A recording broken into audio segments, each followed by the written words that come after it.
बहू और बेटी का पहला बच्चा। नीरू, कहाँ पर है तू? जल्दी से यहाँ पर आ। क्या हुआ माँ जी?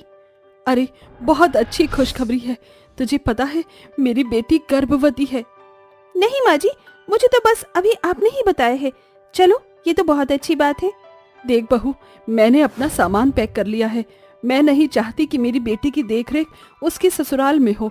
मैं चाहती हूँ कि उसकी देखरेख यहाँ इस घर में हो, क्योंकि मेरी बेटी का पहला बच्चा है। क्यों नहीं माँ जी, ये तो बहुत अच्छी बात है।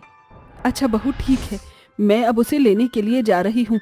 तू हमारे आने से पहले मेरी बेटी की पसंद का सारा खाना बना लेना। ये कहने के बाद गायत्री अनाया के घर के लिए निकल जाती है, जहाँ वो अपनी बेटी अनाया को उसके ससुराल से अपने घर ले आती है। बहू, ओ बहू, अरे कहाँ मर गई? तभी उसके सामने नीरू आती है। जी माँ जी बोलिए, मैं ऊपर छत पर कपड़े सुखाने गई थी। अरे, मैं तुझसे बोल कर गई थी कि मेरी बेटी की पसंद की सारी चीजें बनाकर रखना। जी माँ जी, बनाया है। अरे, तो मुंह क्या देख रही है? जाकर टेबल पर लगा दे। मेरी बेटी बहुत भूखी है, आज उसे उसकी पसंद का खाना खिलाऊंगी मैं अपने हाथों से। गायत्री की ये बात सुनकर नीरू टेबल पर खाना लगा देती है, जिसके बाद गायत्री अपनी बेटी को अपने हाथों से खाना खिलाने लगती है। बस करो माँ, और कितना खिलाओगी? बेटी अच्छे से खाएगी तभी तो तेरा होने वाला बच्चा तंदुरुस्त होगा। माँ बेटी का ये प्यार देखकर नीरू को बहुत खुशी मिलती है, लेकिन तभी अचानक से नीरू को उल्टी आना शुरू हो जाता है। वो अपने मुंह पर हाथ रखकर फौरन टॉयलेट की तरफ भागती है। ये लो सत्यानाश, खाने के टाइम ही इन्हें उल्टी आनी थी क्या? कुछ ही देर में उल्टियां करने के बाद नीरू अपनी सास और नरंद के पास आती है। माँ जी, आपको एक खुशखबरी देनी है। नीरू अपनी प्रेगनेंसी का टेस्ट अपनी सास के हाथ में रख देती है, जिसे देखकर गायत्री कहती है, अरे हाँ हाँ ठीक है, लेकिन ये बता, तू भी गर्भवती है? इस बात का तुझे कब पता चला? अरे माँ जी, आज ही तो पता चला था, जब आप अनाया को लेने के लिए उसके ससुराल गई थी। तभी मुझे अचानक से उल्टियाँ शुरू हो गई थी।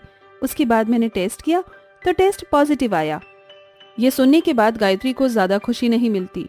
वो चुपचाप अपनी बेटी को खाना खिलाने की कोशिश करती रहती है, जिसके चलते नीरू को थोड़ा अजीब लगता है।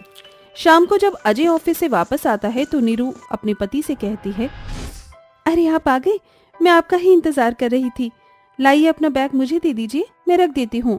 हाँ बताओ, कैसी खुशखबरी देनी है तुम्हें? नीरू अपनी प्रेगनेंसी टेस्ट को अपने पति को दिखाती है, जिसके चलते अजय बहुत खुश होता है और उसे गले से लगा लेता है। अरे ये तो बहुत अच्छी खुशखबरी है। जिस दिन का मुझे इंतजार था, आखिर वो दिन आ ही गया। अब मैं भी पिता बन जाऊंगा और मेरे पास भी एक प्यारा सा बच्चा होगा। अजय की खुशी देखकर नीरू बहुत खुश होती है। देखो, आज से तुम अपनी देखरेख का ध्यान अच्छे से रखोगी। मेरे घर तो एक साथ दो खुशियां आ रही हैं। एक तरफ मैं मामा बनने वाला हूँ तो दूसरी तरफ मैं बाप भी बनने वाला हूँ। उस दिन के बाद से अजय अपनी पत्नी नीरू का ख्याल रखने लगता है, लेकिन जब वो ऑफिस चला जाता तो उसके बाद गायत्री अपना सारा ध्यान केवल अपनी बेटी को ही देती।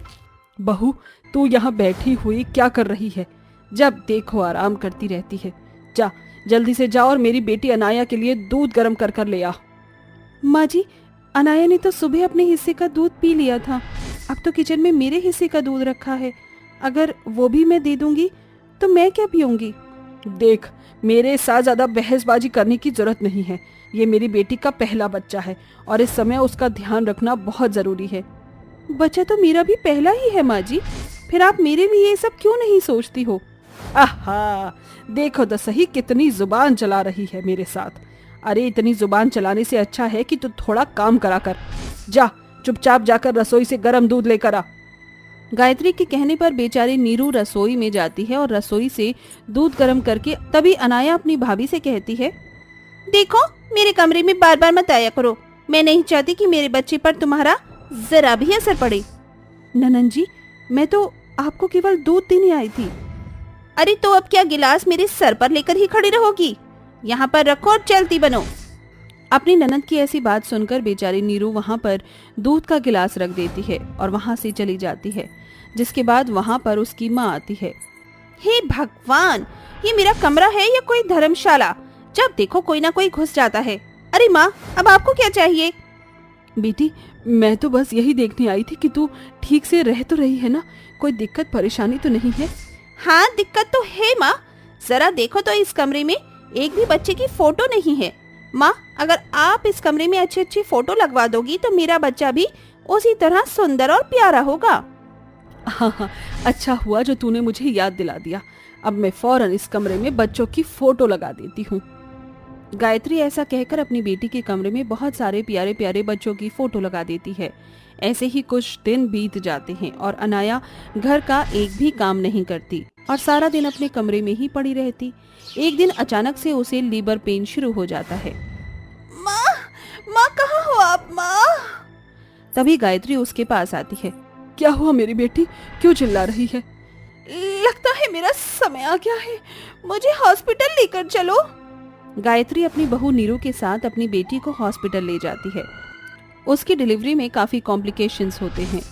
देखिए, मैं नहीं जानता, लेकिन हो सकता है कि हमें माँ और बच्चे में से किसी एक को बचाना पड़े।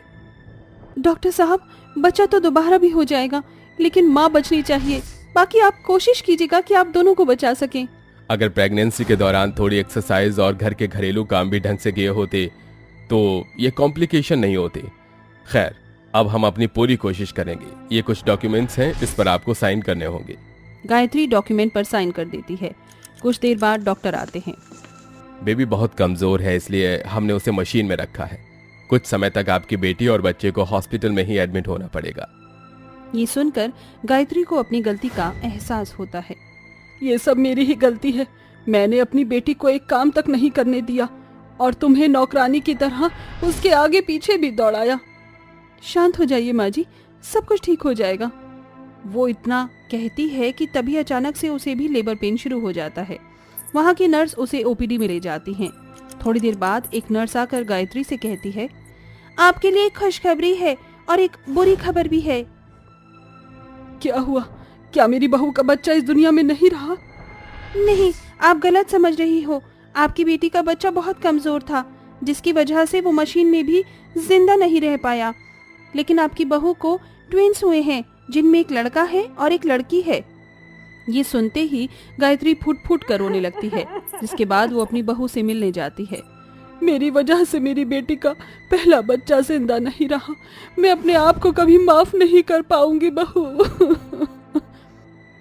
ये सुनकर नीरू रोते हुए उठती है और पालने में से अपने ट्विंस बच्चों में से लड़के को उठाकर अपनी सास को दे देती है। ये मेरा नहीं, बल्कि मेरी ननद का बेटा है और ये बात आप किसी को नहीं बताओगी। लेकिन बहू, अरे माँ जी, मैं जानती हूँ मेरे बेटे को अनाया दीदी बहुत अच्छे से पालेंगी। अब बस आप ये बच्चा उनके पालने में जाकर रख दीजिए। नीरू के कहने पर उसके साथ वही करती है वो। जैसे ही नींद से उठने के बाद अनाया पालने से अपने बच्चे को उठाती है, उसकी आंखों से आंसू निकलने लगते हैं, जिसके चलते वो अपनी सास से कहती है, मेरे इतना कुछ कहने के बाद भी मेरी भाभी ने इतना बड़ा बलिदान दिया है। मैं जानती हूँ मुझे जो बच्चा पैदा हुआ था वो इस दुनिया में नहीं रहा और ये बच्चा मेरी भाभी का है। मैंने उन्हें क्या कुछ नहीं कहा, लेकिन उनका दिल देखो माँ। अनाया और गायत्री दोनों रोने लगती हैं, जिसके बाद दोनों माँ बेटी नीरू से माफी मांगती हैं। उस दिन के बाद से गायत्री अपनी बेटी और अपनी बहू में फर्क करना छोड़ देती है और दोनों बच्चों को बहुत प्यार करती है।